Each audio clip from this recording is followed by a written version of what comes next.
Good afternoon.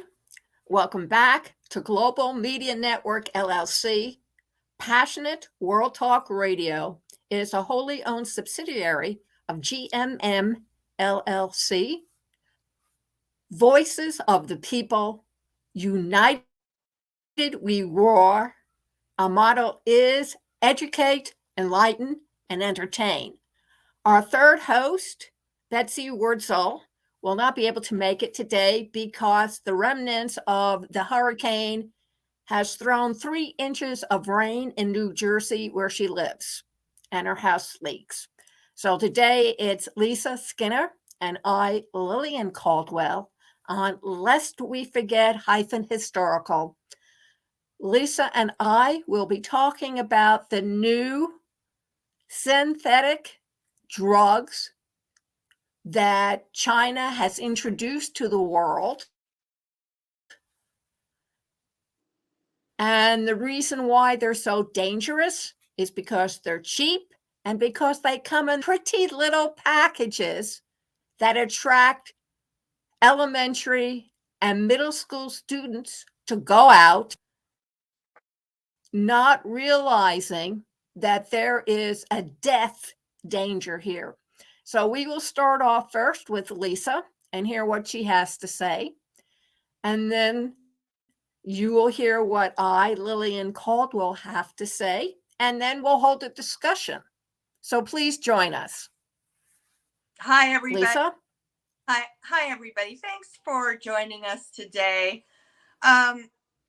Really, if you are not aware of the fentanyl crisis looming in the world today, then you've probably been living on another planet, because we are definitely in crisis mode with this.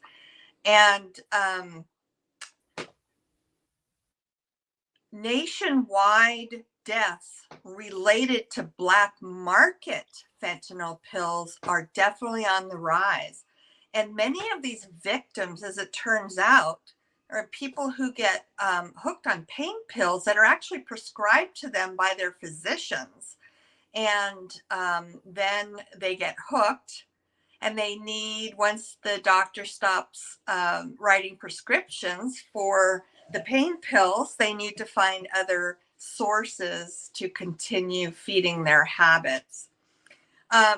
One of the things that I discovered is, for the first time ever, the United States may top 100,000 overdose deaths in a single 12-month period.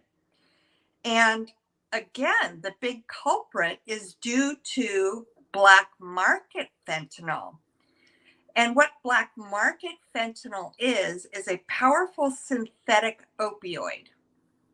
And it now contaminates most street drugs. And of course, the news has been tracking this. So let's share what we found out about the current status of this ongoing crisis. Now, NPR points to 2 big factors that has led to why this crisis is worsening. Number one, due to the pandemic, which put a lot of stress on millions of Americans who struggle with addiction. The pandemic complicated the ability of people in recovery to find treatment, and it left those people deeply vulnerable. And on top of that, we've seen this rapid spread of fentanyl, which is the synthetic opioid. And Mexican drug cartels now cook into almost every drug sold on the streets, including fake pain pills. And people are getting a hold of this. They're buying it on the streets. And it's like playing Russian roulette, because you don't know. When you roll the chamber on the gun, you don't know if the chamber that it lands on is the one with the bullet in it. And I'm using that as an analogy to, you don't know if what you've just picked up and purchased off the black market on this from the streets has been laced with the deadly substances that the black market is lacing fentanyl with. The other reason is due to overprescriptions. And we've talked about this before, is there's a period of time where painkillers, we know, were being grossly overprescribed. And I know that this was behind a reason why a lot of people became addicted. And now, because of pressure from the federal regulators, there are actually fewer prescriptions being written for painkillers. They've really come down on the physicians to stop overprescribing painkillers. But now the Mexican cartels are meeting people's needs with these fake pills. They look like OxyContin and other opioids, but they're fentanyl, which is way cheaper and unfortunately easier to overdose on. So this is a really tragic situation that's occurring in our daily lives. The DEA tells us that there's more and more and more of this fentanyl coming into this country. And they really don't know how to stop it, unfortunately. One expert said that they believe this wave of drug deaths could hit 160,000 families in a 12-year period. In a 12-year period, starting now, before this situation crests. Now, for months, the Biden administration has said drug overdose deaths are finally leveling off or even declining slightly. Unfortunately, that's not the case, because new data out of the New York City and other parts of the US have undercut that hope.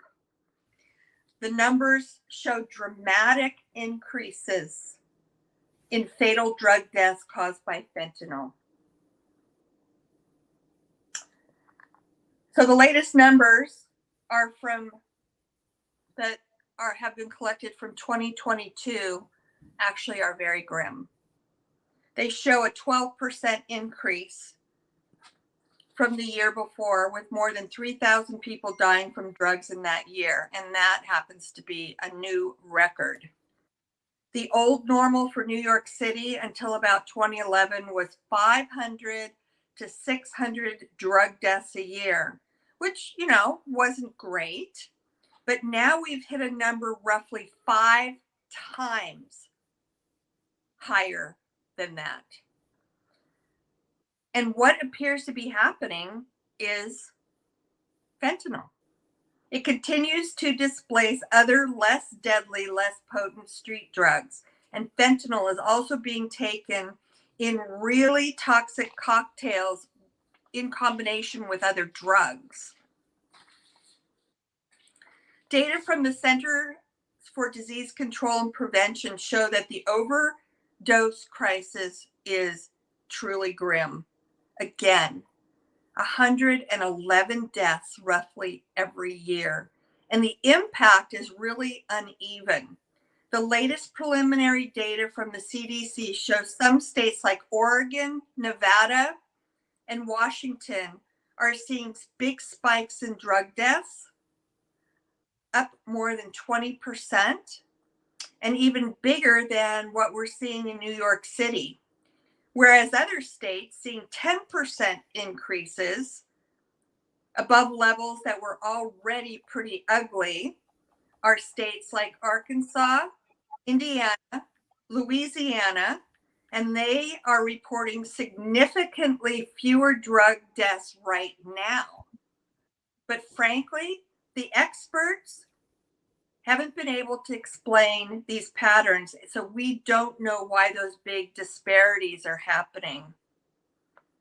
So who's doing what to help control this.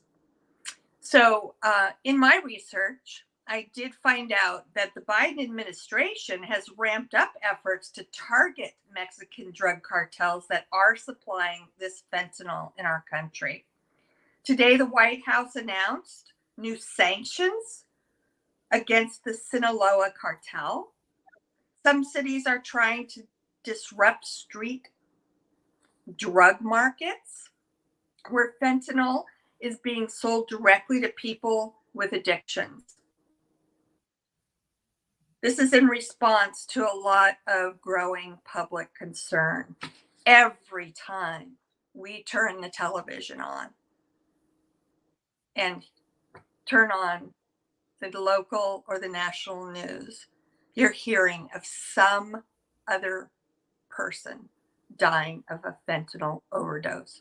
And most of them, from what we're being told, are accidental.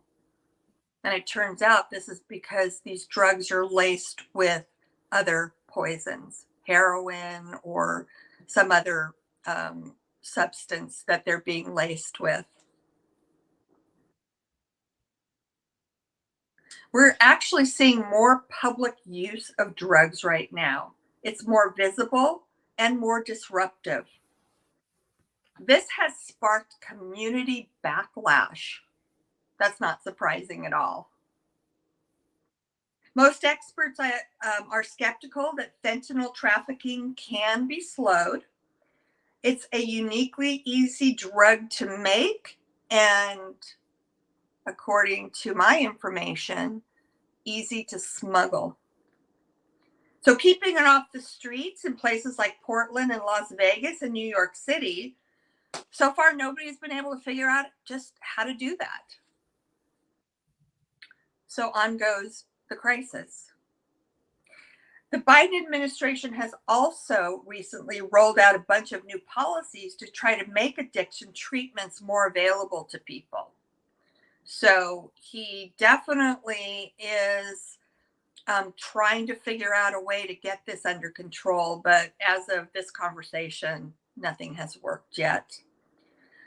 They've made the naloxone available to buy over the counter.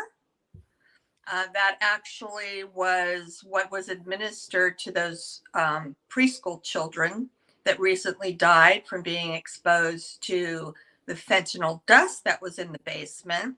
They were able to revive two of them with the naloxone, but unfortunately, one of the children, the 1-year-old, did not recover and passed, who also got access to it. So you can see how lethal this really is. These kids were just exposed to like the dust and ingested it, and it was fatal for one, and the other two had to be revived with the naloxone.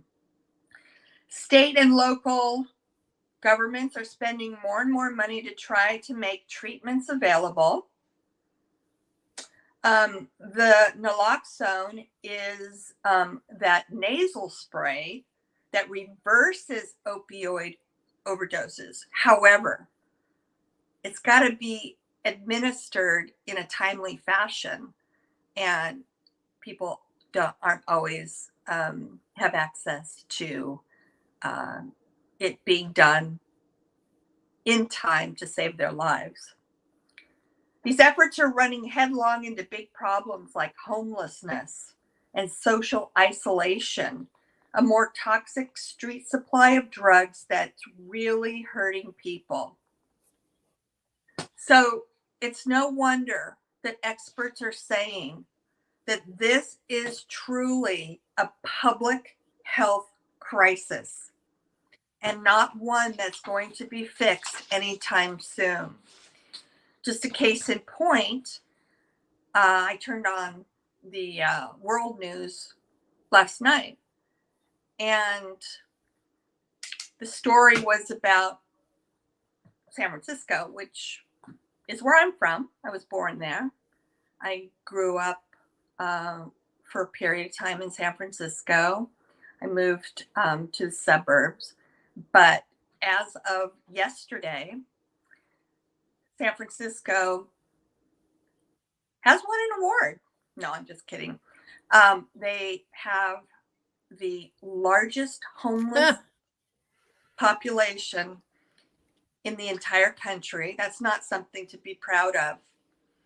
And most of the people, 1 in 4, most of the people, it's because of their drug addiction and their mental illness that they cannot find treatment for ever since our mental health facilities in this state were shut down. So, our politicians are trying to figure out a way to resolve that, but it's out of control from what Governor Newsom has told us. So that's not something that we very proudly want to have recognition that we have the worst homeless population in the entire country. But it's the truth of the reality, and it's really, really, really sad. And the other problem that we're recognizing is our state borders with Mexico, and a lot of this fentanyl drug is being smuggled in from Mexico. So they have easy access to us, and we're seeing the results of that. I saw a clip on the fentanyl crisis a couple days ago when I was researching for our story here. And another thing that statistic that I learned, which is not something to be proud of, but the statistic was that it has now become the #1 killer in the age group in the United States of people between the ages of 18 and 49. Isn't that just unbelievable? The #1 killer. Yes, but it does not surprise me with our culture these days coming out of the pandemic. Yeah, these numbers are just. It agrees with me that people are fearful. So many families are losing And their when you are teenage. fearful, you try to protect yourself. Yeah. And so many families are so tragically losing their teenagers and their loved ones due to this fentanyl crisis that is ongoing. And according to the information I researched, it's going to get worse before it gets better. So Lillian and I really wanted to bring this information to light, because those of us and that includes me, I had no idea it was as bad as it is until I started researching it. And I am blown away, because that's not part of my world. I'm not part of a drug world, and I don't really know anybody who is. And then, when we decided that this was the topic we wanted to present on the show today and started researching just the severity of what's going on, it was absolutely shocking to find out just how out of control the fentanyl crisis really is in our country.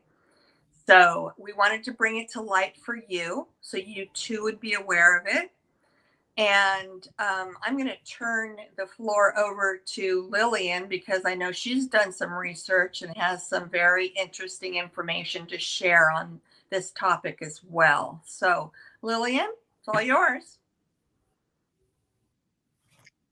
Thank you. The reason why I wanted to do this program with Lisa was because I learned about the problem on the investigative reports channel, the crime channel.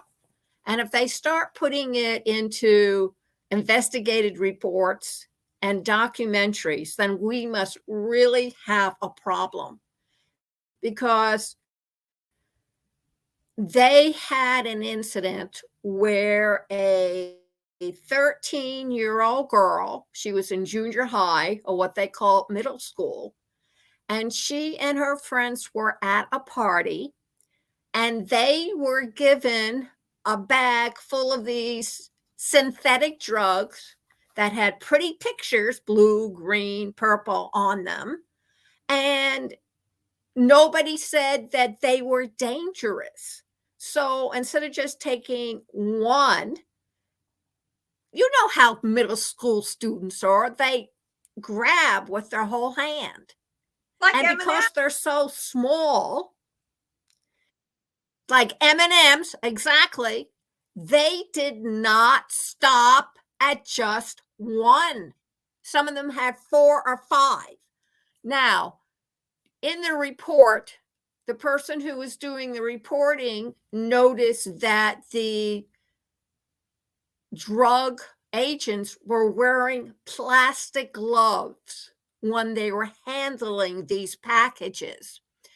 And the explanation given shocked me because it's so small that any contact with the drug can kill you. So imagine what 5 equivalents of M&Ms can do to a 13-year-old child. And this is Now, exactly. I have to admit, I raised a son by myself for 16 years back in the 70s. And the first day of middle school, he came home and said, I know where all the drugs are. I know where all the alcohol is, and I can buy them any. And that's their attitude. But luckily for me, his allowance wasn't large enough. But some of his friends were not so lucky. And some of them wound up dead, or more importantly, one of his friends became a dealer and was picked up on the streets of Washington, D.C. and booked, which sent his career into a tailspin. And he was only 13 when it happened. The point is, you cannot monitor your teen between the ages of 12 and 14 during the time they are at school. And middle school and high school students are now allowed to leave the campus to go to McDonald's or Burger King. And there's no way of you knowing or the teacher knowing that that's where they went.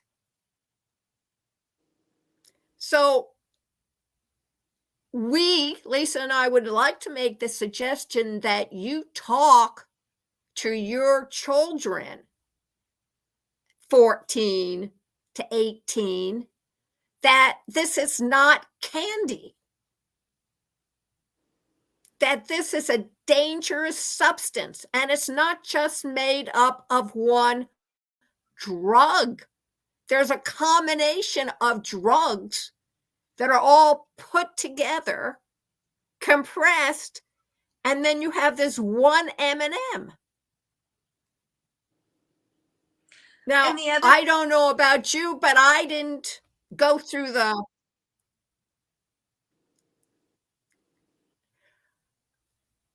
parents go through a lot of pain and sorrow, and they invest a lot of time in their children.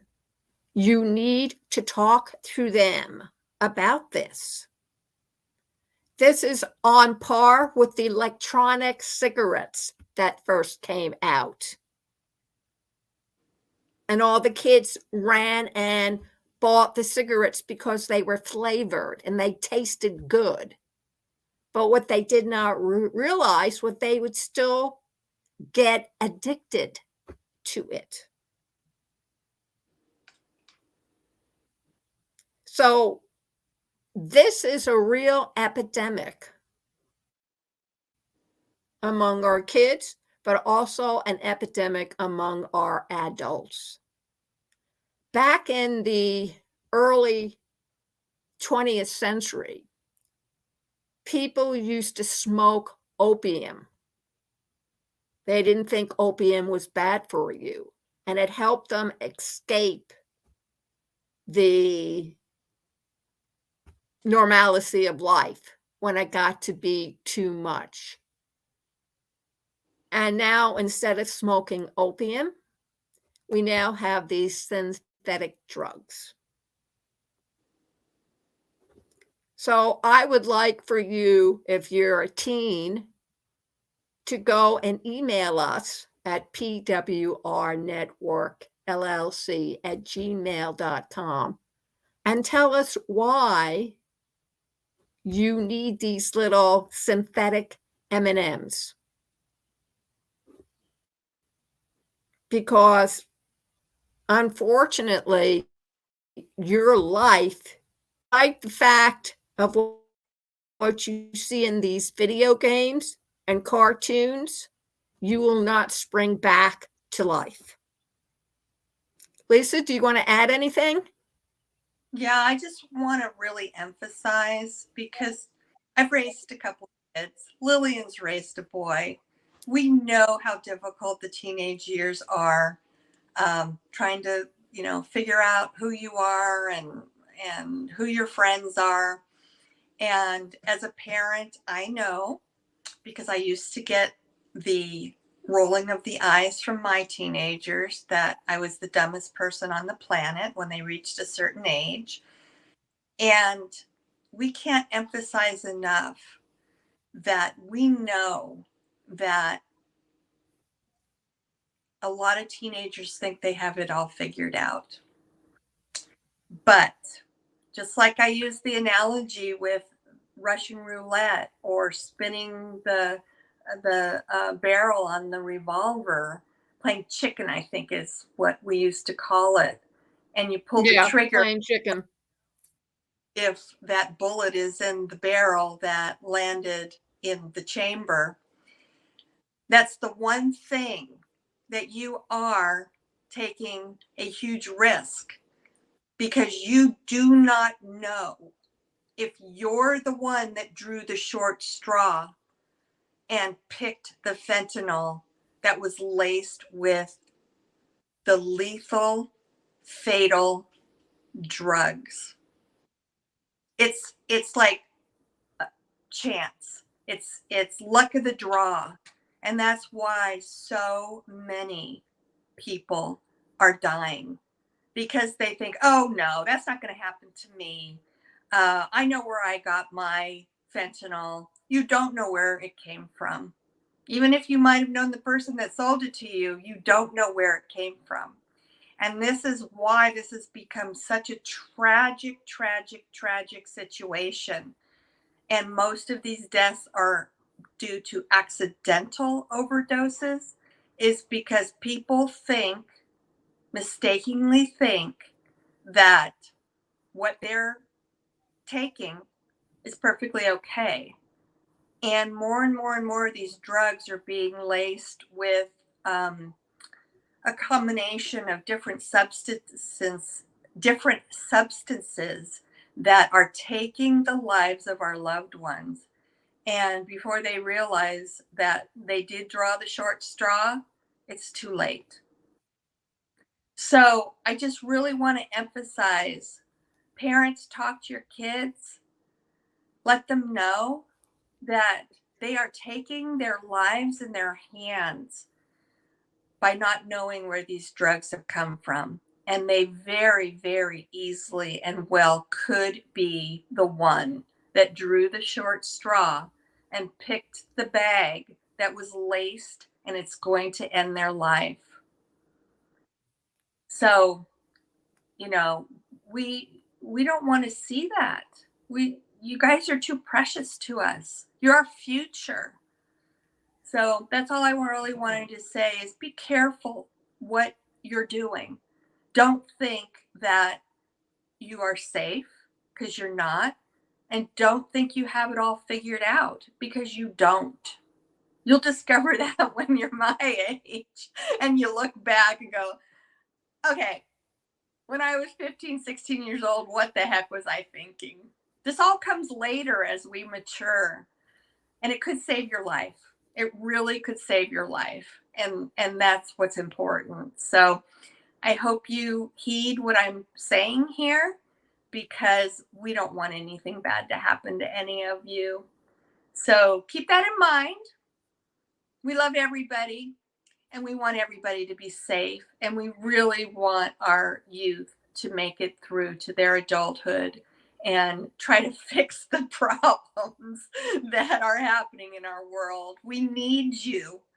So, anyway, that's all I have to say about that.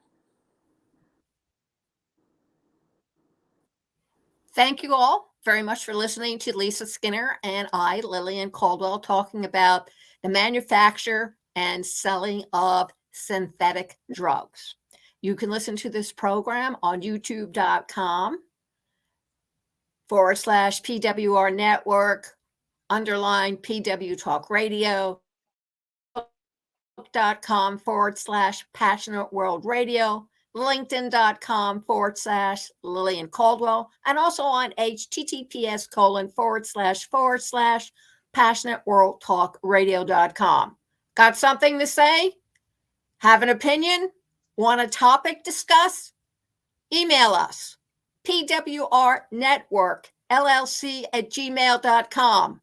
Visit our Facebook page, facebook.com/less-we-forget-historical. Make a comment, good, bad, or indifferent. We would love to hear from you.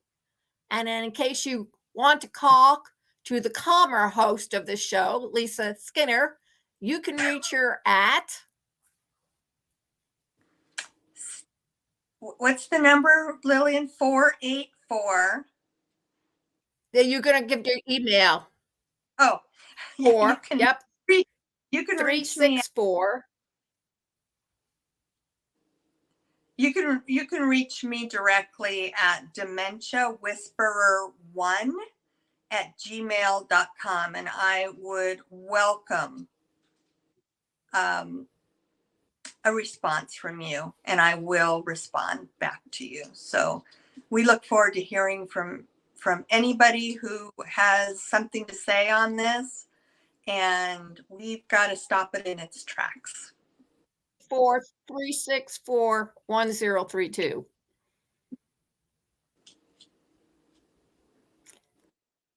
Very much for listening, and please come and join us next Friday afternoon at 3 o'clock with Lisa Skinner, Betsy Wurzel with a Z, and Lillian Cauldwell on Lest We Forget -Historical. Thank you. Thanks, everybody. Have a great week.